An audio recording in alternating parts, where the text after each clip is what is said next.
Particularly when you're nervous, like I am? You don't? No, no, good. Demonstrating my skills here. Okay.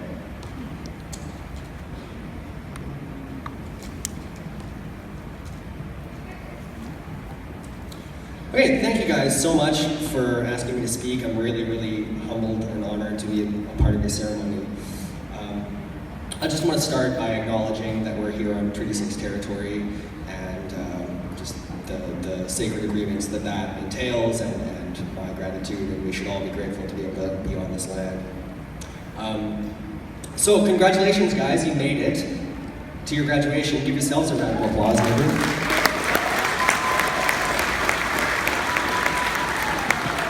So, in many ways, you know what? Never mind. This thing's not working.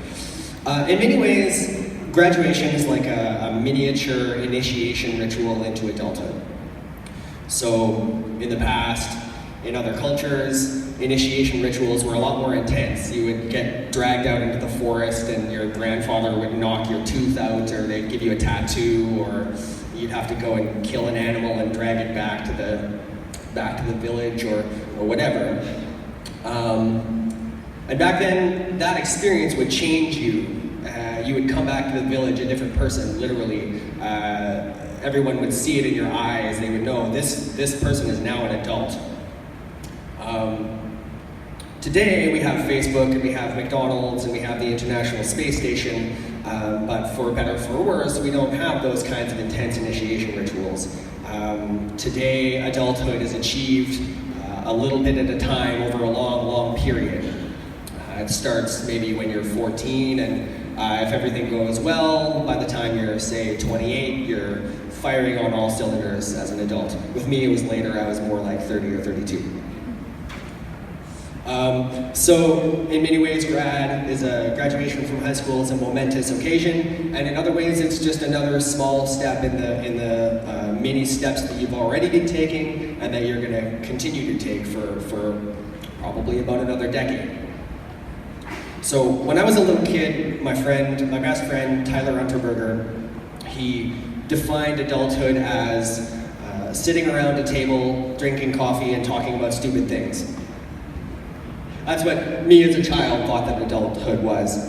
And in many ways, it really seemed like that. It seemed like running around and paying bills and doing errands and working a crummy job that you probably don't love and having little aches and pains.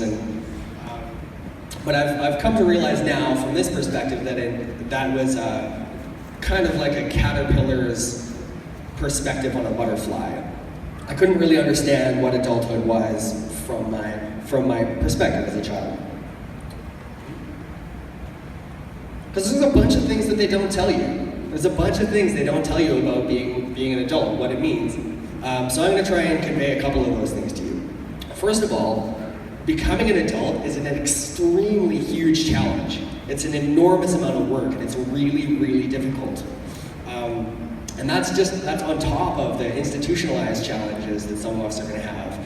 Racism and sexism and heteronormativity and yada, yada, yada, yada, yada. It's really a lot of work to fully be firing on all cylinders as an adult. But it's also super, super awesome. And for more than reasons than you can take a cookie from the cookie jar whenever you want.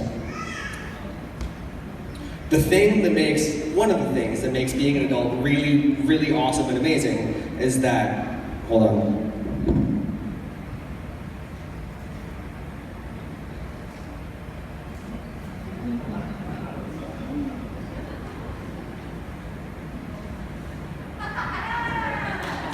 Adults co-create the world that we live in.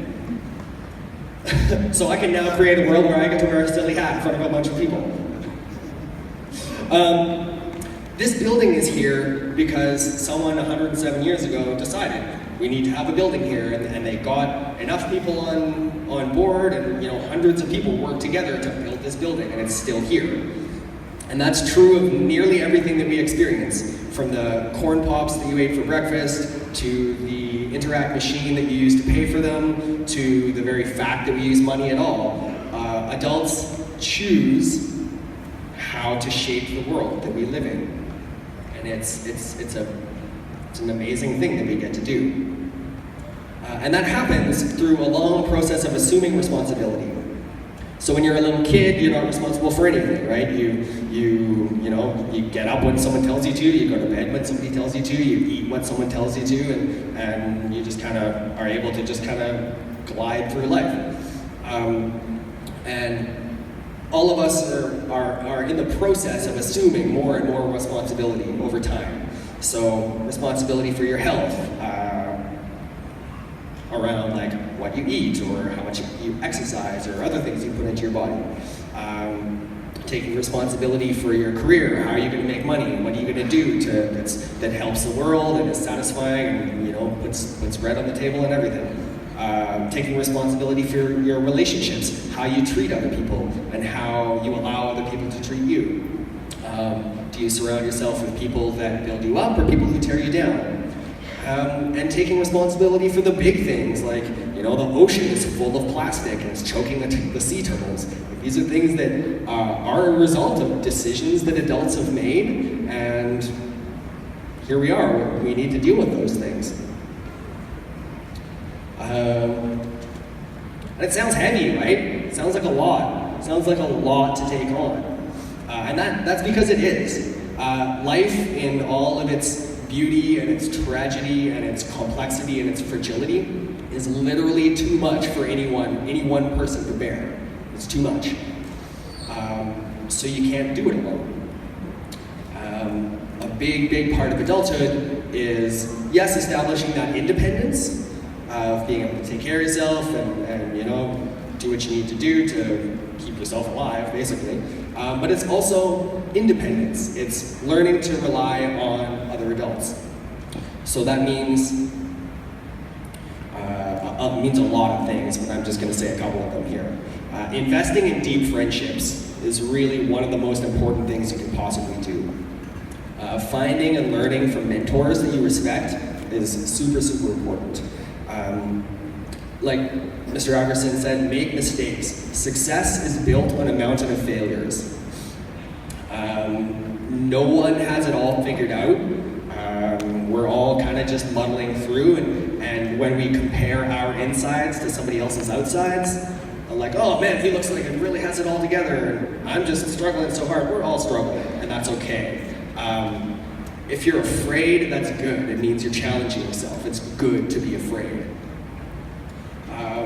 It means that we get to stop saying, oh, this is stupid, why do I have to do this? And you get to start saying, this isn't really working for me. Is there another way we can accomplish what we're trying to accomplish here? It's the willingness to do things differently. Not just because, this is the way things have always been done. It's like, well, the way things always have done don't necessarily always work. It means learning to say no when you mean it, so that your yes is real when you give your yes. It means having dreams. It doesn't mean giving up on your dreams. It means having dreams. But it also means being willing to sacrifice those for the greater good if you need to. This is a big, messy, troubled, beautiful, amazing world that we live in. And our civilization, our society is probably the greatest experiment ever to be conducted. And you guys, as fledgling adults, get to decide where that's going to go next, or get to help decide where that's going to go next. So, congratulations. Don't stop here. Keep going. Keep up the good work. And I'm sure you guys are going to be celebrating tonight. Please be safe out there, okay? So, thank you.